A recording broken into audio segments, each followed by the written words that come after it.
السلام عليكم ورحمة الله وبركاته. مرحبا بكم في قناة مطبخ زياد البسيط والمجرب. مرحبا بالمتابعين ديالي اللي قدام والجداد، الف مرحبا والف مرحبا.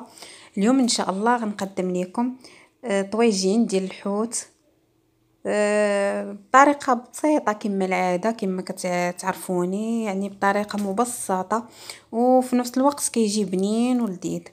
بسم الله. نبداو كلامنا بالصلاه على الرسول صلى الله عليه وسلم. اللهم صل وسلم على سيدنا محمد وعلى اله وصحبه اجمعين.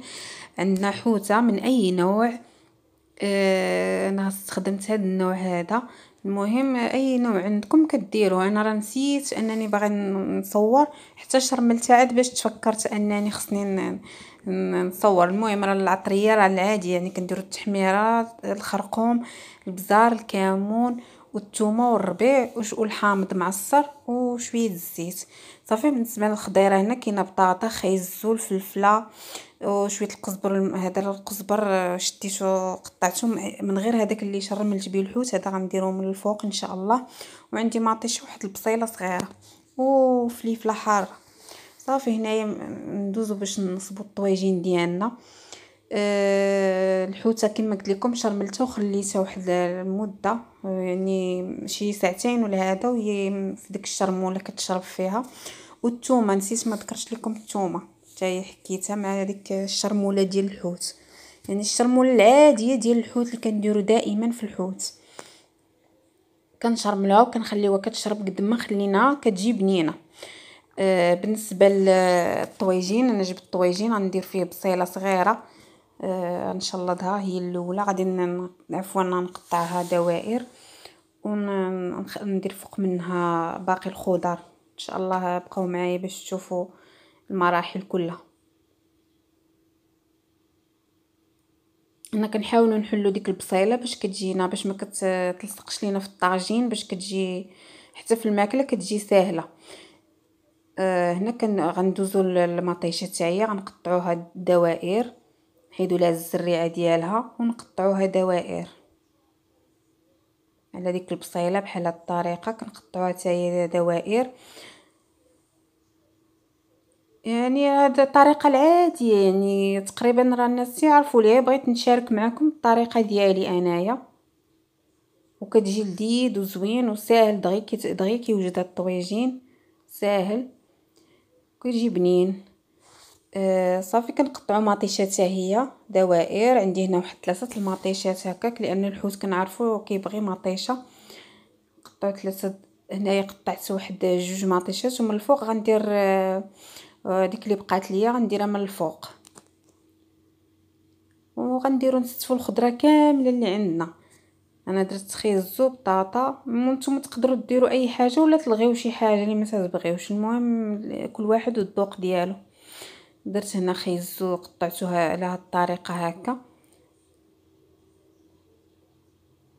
وغندوزو دابا البطاطا هي اللي بقات لينا، هي اللي غنديروا دابا صافي. ونديروا الحوته من بعد. كيجي زوين هاد الطويجين يعني، واقتصادي مع الغلا اللي كاين دابا، كيجي اقتصادي صافي. هنا كنديروا ديك البطيطه كنديروها حتى هي من الفوق. عندي الطويجينه صغير يعني ما هش ليا بزاف. المهم على حساب عدد الاشخاص، الا كان عندكم عدد الاشخاص كثار كتزيدوا مازال تضاعفوا الكميه. هنايا الحوته مازال جاتني كبيره شويه على الطاجين، غادي نقص منها شويه، نقص لها من داك هذيك الديل ديالها، نقص لها منه شويه صافي. ونحاول باش تشد ليا القياس ديال الطاجين صافي. بقات لي الفلفله غنستفها ومطيشه ديك الميطشه اللي بقات عندي حتى هي غنديرها وصافي. وغادي ندير تابعوا معايا بقيه المراحل ان شاء الله.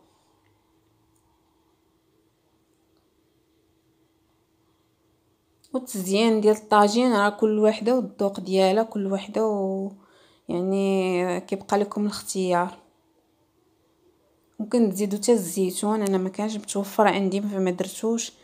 يعني كل واحد وكيفاش الذوق ديالو. نقطعو ديك المطيشه دوائر هكا بحال كيما درنا في الاولين، وكنزوقو بها الطاجين من الفوق، وكتعطي حتى البنه ديالها. كنعرفوا الحوت كيبغي مطيشه والفلفله.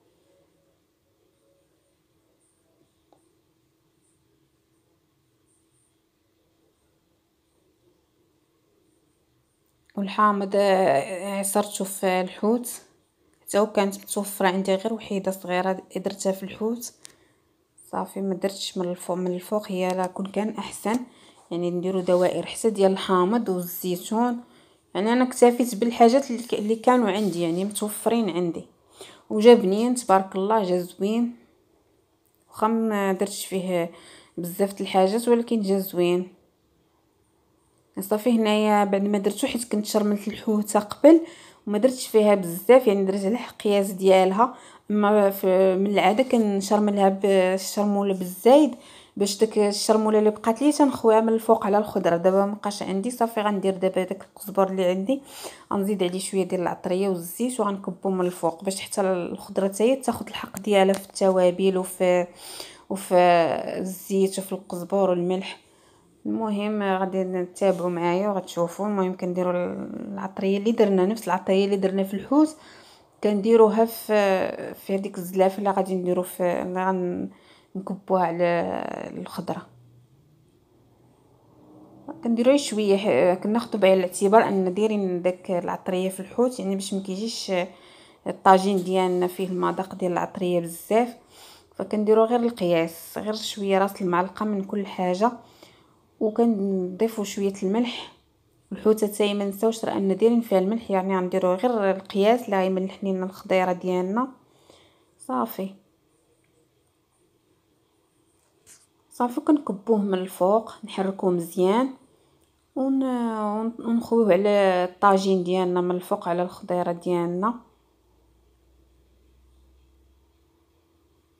صافي. كنحركوه مزيان وكنكبوه من الفوق.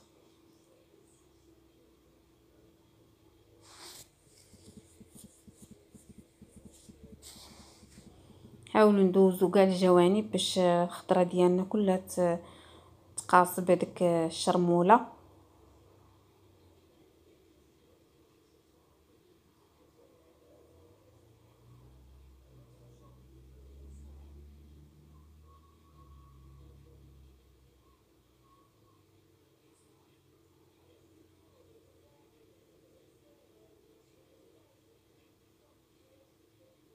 صافي هنايا راه تقريبا ساليت. غنغطيه ونديرو يطيب على نار مهيله.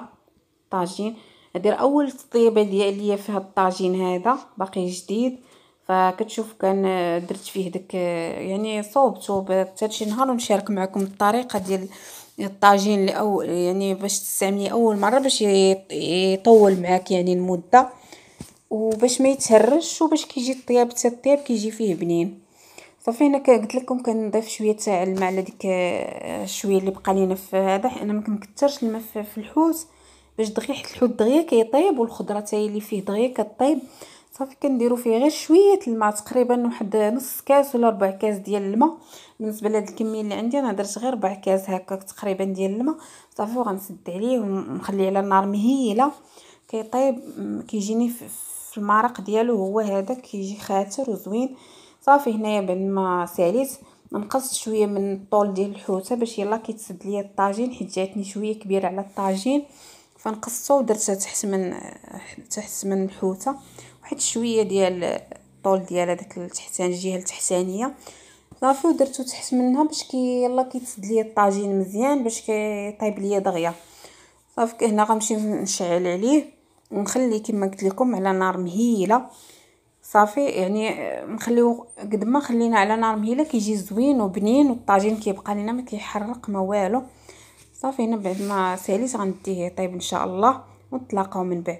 هنا بعد ما طاب لي الطاجين يعني خليته على نار مهيله، رديته يعني فاش تبغوا طيبوا في الطاجين ديما يعني ردوا الطاجين يكون بكري ماشي بحال الكوكوط، يعني نردوه على اتساع باش ياخذ حقه في الطياب باش كيجي هو هذاك، باش ما كنكثرش فيه حتى البلول.